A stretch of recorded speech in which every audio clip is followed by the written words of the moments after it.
I'm going to begin, I'm going to read from my first book, which is called Odalisque in Pieces.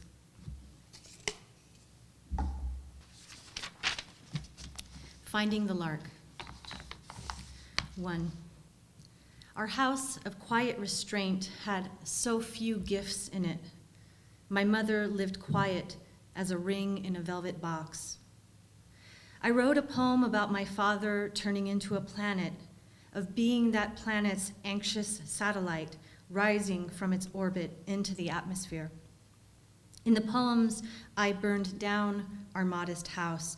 I burned down houses all over town. No one knew me, I thought, but my mother did. She scribbled me a picture where my mouth should have been.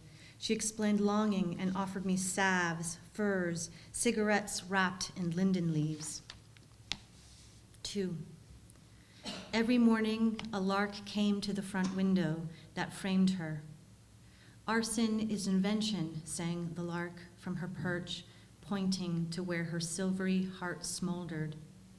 I grew my mouth kissing that window, roiling waters inside, my hunger stretching its feline limbs. I wondered what her gifts were, wondered if the lark was my mother, or if my mother, my mother. Then one morning, the lark disappeared. From my window, I watched for the desperate speck, searched the bushes, searched the table, her perch in the house's veiled attic.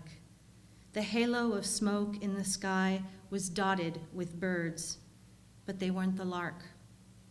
I watched the sky, pushed out of the window to look, my long hair twisted in the wires that connected our house to the distance. A fire chattered. I looked into the lacy face of it. I didn't know where it came from. I wanted it. At first, it seemed to me that it was the truth burning away. Then, not at all. 3. I slept while my mother measured my hunger. She left cottage cheese in cardboard boxes. She left a note on the door, "Gone, don't wait up." She found the photo I took of the lark. I adorned it with pearls. In it, the lark sings a song I tried to learn from the cleft of her mouth. I once pressed the photo to my face like a mask, but nothing. This my mother took. Sweet, sweet girl of mine. She knew what I wanted all along. 4. My pencil grows sharper, the ink runs full, the cold wind stays at my back. My father becomes a ghost of industry. My mother wraps herself in cloaks at night. Every night she looks in the trees. Sweet, she calls out, searching for the source of smoke. Sweet girl. She becomes a stranger with sticks in her hair. Lark, come home. Lark, find my mother. Now she's the one who needs you. When my mother kisses me, she tastes like soot. I'm going to read a poem about my daughter. Is it about my daughter? I can't remember. No, it's about my son. It's about a baby. And we were talking about this earlier. When you have 2 babies, then it all kind of blurs together. This one is called The Drive Home. My son is my newest nerve, too small to speak, mouthpiece for death. Why I never leave the house. When he gets ensnared inside the treads of his crying, I'm seized, the other naif in the car, the one with the barest idea of what costume to wear. Mother? Really? My outside holds my inside together with the flimsy bandage of duty. I think stop, so I pull into a parking lot to wait it out. His eyes howl glass shards into my head while I struggle to undo the space traveler clasps that keep him bound inside the car, but facing away from me, so that he only sees what we leave behind, like he's forgiving as he goes along.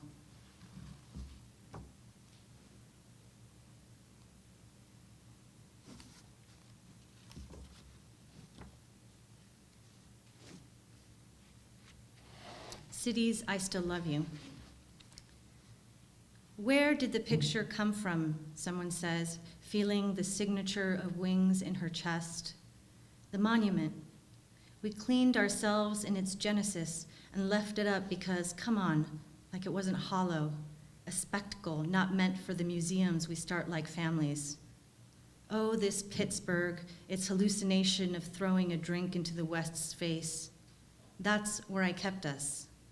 We got cornered and our pockets were turned out. Our hours were borrowed, a delirium no one could name fled into us. Now we pay and pay. Every face is someone else we know, and as true as the exile we woke into once, before we even had a chance to visit.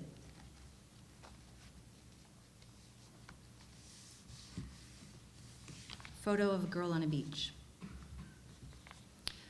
Once, when I was harmless and didn't know any better, a mirror to the front of me and an ocean behind.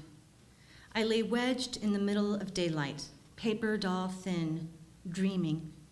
Then I vanished. I gave the day a fingerprint, then forgot. I sat naked on a towel on a hot June Monday. The sun etched the inside of my eyelids while a boy dozed at my side.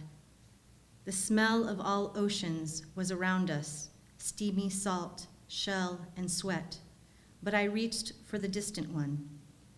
A tide rose while I slept, and soon I was alone. Try being a figure in memory. It's hollow there.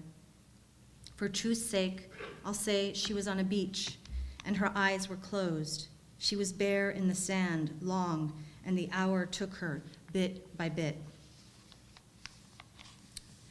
When I was a kid, we moved around a lot, and so that kind of ephemera that you have from childhood, like drawings and report cards, and when you move a lot, those things kind of fall away. They're not necessities, but I think about them all the time, and so this poem is about that idea. So you know who we are. The wisteria and bill collectors colluded to swallow our household whole, so we dismantled it, rivet and splinter, made 2 piles on the lawn. 1, belongings the quality of lead, 2, belongings the quality of dandruff. The blue stoop, its yellow roses, a peep show each time we cracked the door, my dog-eared book on serial killers, the painting with the wandering eye, stacked in the yard, as we had done a dozen times before.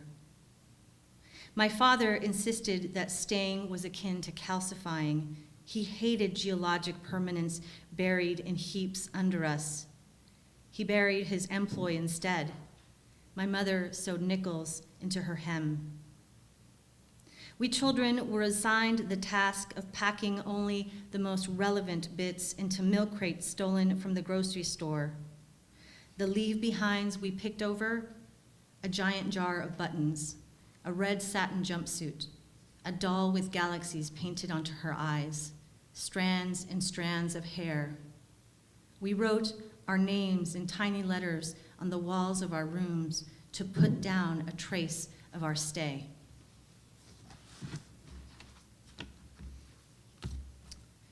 My second collection of poems is called The City She Was, and it's based a little bit on Ovid's poems of exile, which are very moving, but they're also, there's a way in which they're about friendship. But the reason I wrote the book and used that as a model is when I moved to Las Cruces, I moved from the Bay Area, from Northern California, and I didn't realize while I was there, but I desperately missed it, and I had lived all over San Francisco, Oakland, Santa Cruz, San Jose, so it really was home, and I didn't realize how much I loved it until I wasn't there, and I felt very apart from it. And so when I read, from my friends too, and so when I read Ovid's Poems of Exile, even though it's very self-indulgent, I definitely identified with it. So this book is about that. But the first poem I'm going to read is called Bleeding Heart, because I'm a bleeding heart liberal. Bleeding heart. My heart is bleeding. It bleeds upward and fills my mouth up with salt. It bleeds because of a city in ruins, the chair still warm from sister's body, because it will all be irreproducible. My heart is bleeding because of baby bear not finding mama bear, and it bleeds to the tips of my fingers like I painted my nails crimson. Sometimes my heart bleeds so much I am a raisin. It bleeds until I am a quivering, ragged clot, bleeds at the ending with the heroine and her sunken cancer eyes, at the ending with the plaintive flute over smoke-choked killing fields. I'm bleeding a river of blood right now, and it's wearing a culvert in me for the blood. My heart rises up in me, becomes the cork of me, and I choke on it. I am bleeding for you and for me and for the tiny babies and the IED blown leg. It bleeds because I'm made that way, all filled up with blood. My sloppy heart a sponge filled with blood to squeeze onto any circumstance. Because it is mine, it will always bleed. My heart bled today. It bled onto the streets and the steps of City Hall. It bled in the pizza parlor with the useless jukebox. I've got so much blood to give inside and outside of any milieu. Even for a bad zoning decision, I'll bleed so much, you'll be bleeding. All of us bleeding in and out like it's breathing or kissing, and because it is righteous and terrible and red.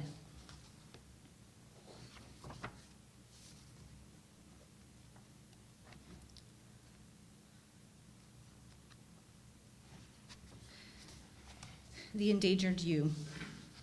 One of the subjects that I think a lot about is the use of apostrophe in poetry.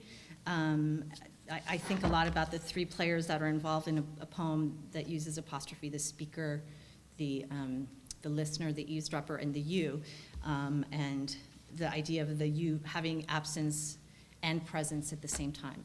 So this is a poem that kind of maybe makes material those questions. The endangered you.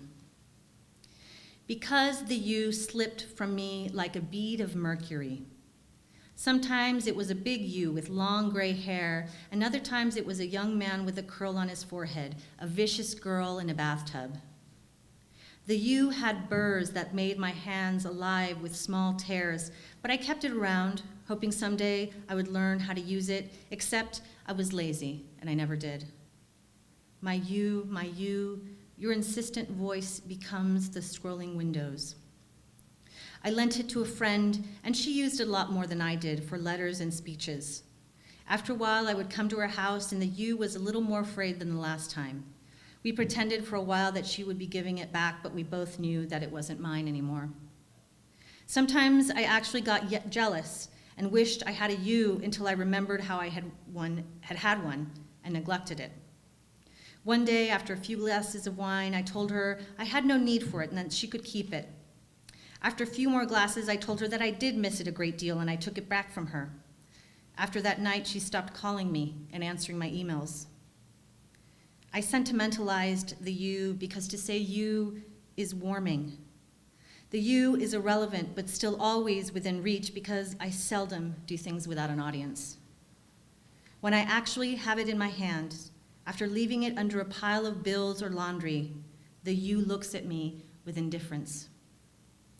The you insists that I engage lightly, and instead I stomp around and wake the whole neighborhood with my boots to let everyone know what I think of the you's ideas. It's not safe to bandy it around like we're all in on it. We're the opposite of in on it. We're inside and waving our little white flag.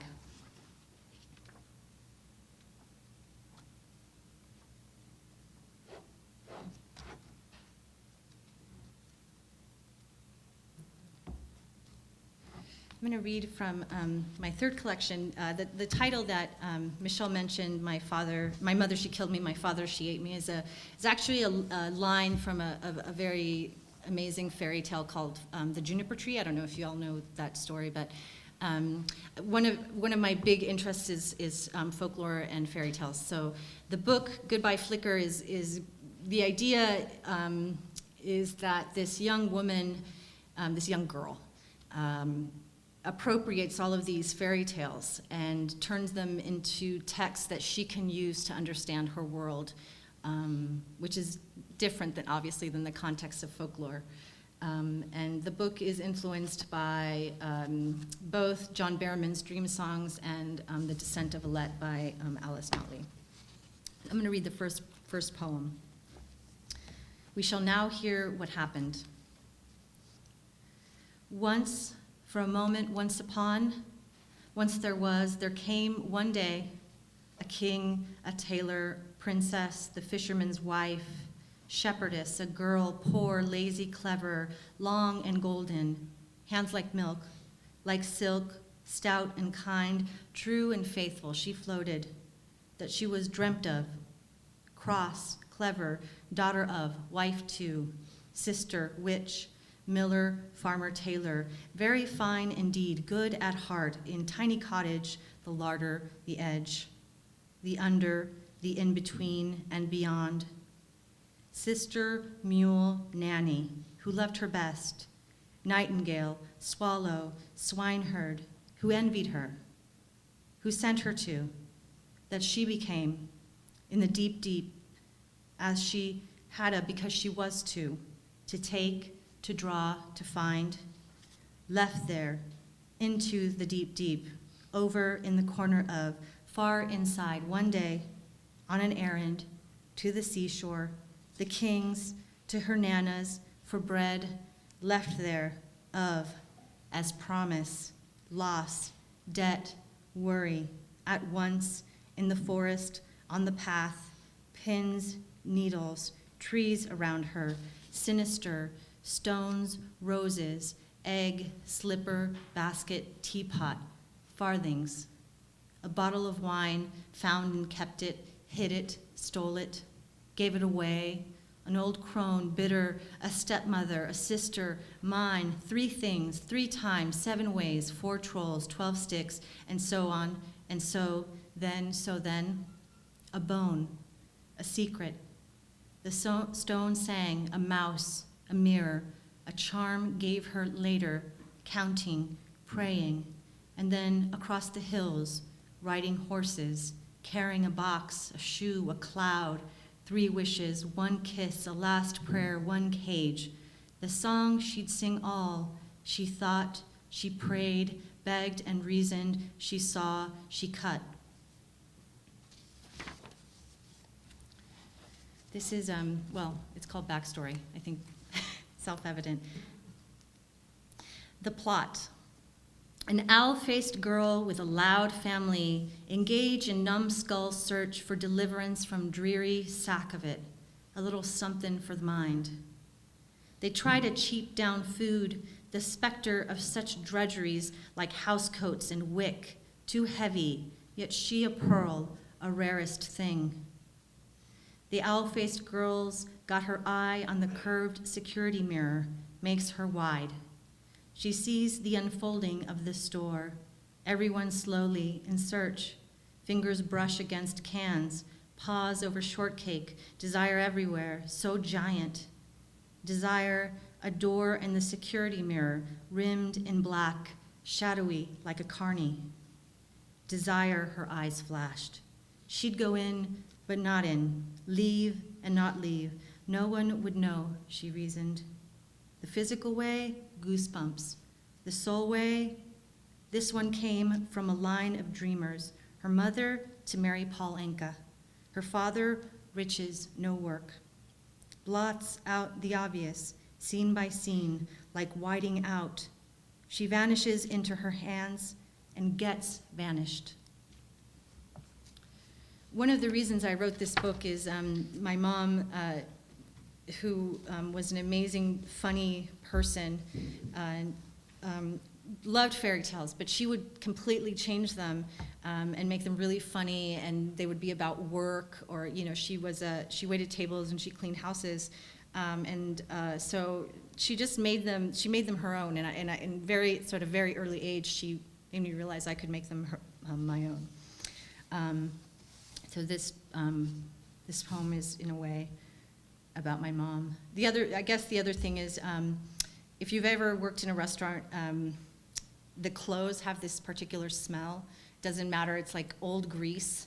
And so that's one of the memories I have of my mom wearing a uniform from a restaurant, and just that smell of grease. And so that's what it's in the first line of the poem. Hungry office. Owl girl always bore shame for mother's brown grease uniform. Mother told her that entire cities really got managed by cleaning ladies, coming in night after night to correct executive mishap in the moonlight. Mops set aside for calculators, they formulate commerce. The only lady to know European markets writes her equation into contracts, 7-armed document maker, the bedrock floor by floor. It was an ending like she likes, how maids feel when they elbow through the vacuum dust to distribute their wealth over miles of cyclone fence, that their transport will come. All are mothers, blank faces answering doors in movies.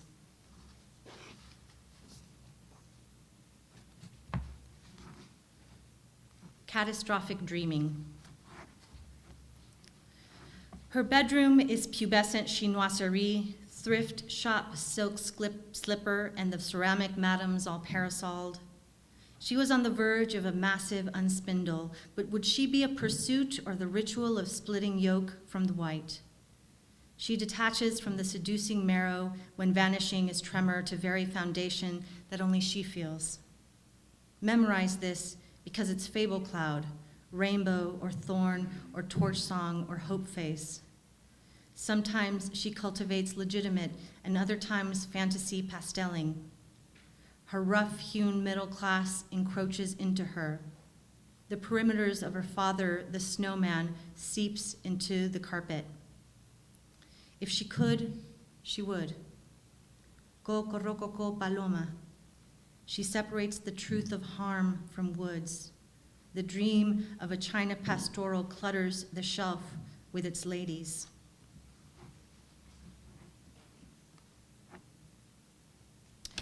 And I'm going to read a passage from the memoir Michelle was talking about.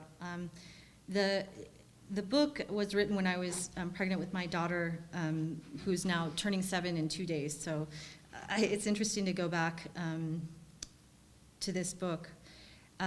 One of the sort of backstories of this book is at the time my mom was, what we came to find out was showing the symptoms of Alzheimer's.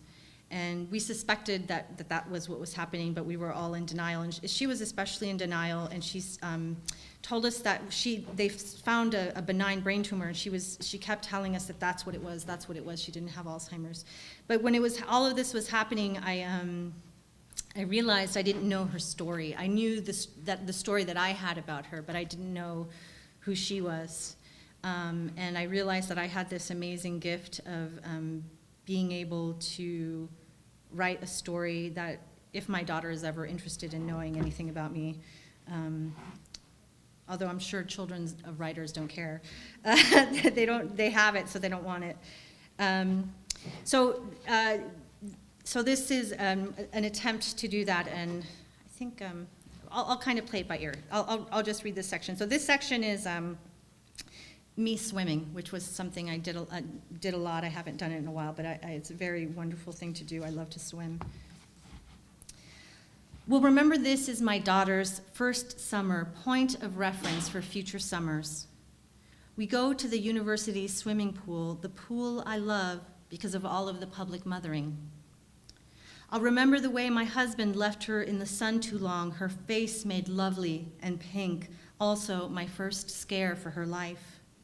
How she lolled in the car seat, covered by towels, the cooing that strangers did over her, their faces. I'll remember putting on a bathing suit and missing the expanse she made of my belly, my son less afraid of the water than the last time. This is my son's third summer. He digs his fingers into my hand when kids in the swimming pool get rowdy. He hesitates around the edge. My son has golden hair. It curls, it traps light.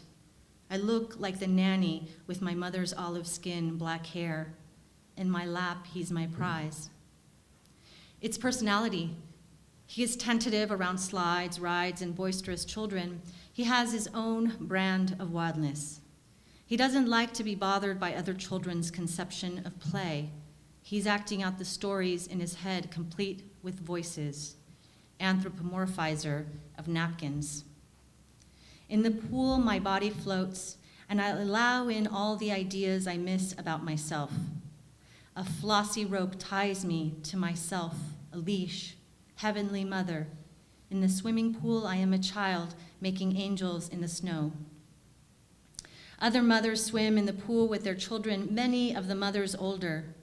The sun adds a glisten on the ends of their hair. Their bodies underwater look unearthly. The woman in the lane next to me has shoulders as wide as my grandmother's. We wrap our children in towels the same way so that their bodies are swallowed warm with them. We hector them about sunscreen. When I swim and I am entirely alone with my thoughts, my children pass through my mind only as topics. I think, today when my daughter and son lay together on the bed sleeping, his lanky body next to her curve, is that not a poem? Her come from your body, Mama. I try to remember the writing ideas that escaped me the night before, the ones I was certain I would remember. I couldn't get up and write because I was wedged between my children's bodies. Now I don't understand the lines. Divided into lanes, the pool is cleaved by the ghostly bodies of mothers gliding back and forth, back and forth. We are all submerged away from our lives. A woman's daughter stands at one end, yells, "Mom, Mom, Mom," and we all look. The water's tender cradle, it lifts my body back into place.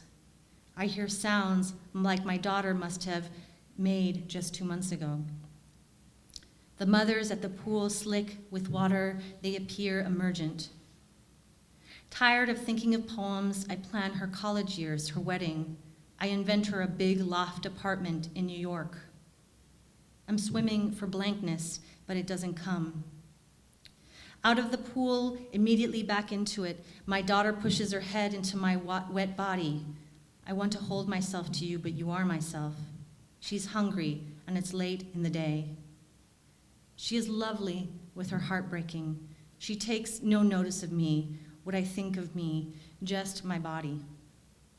As I swim and lift my head to breathe, I catch a glimpse of the world they're in and then recede back to my temporary world.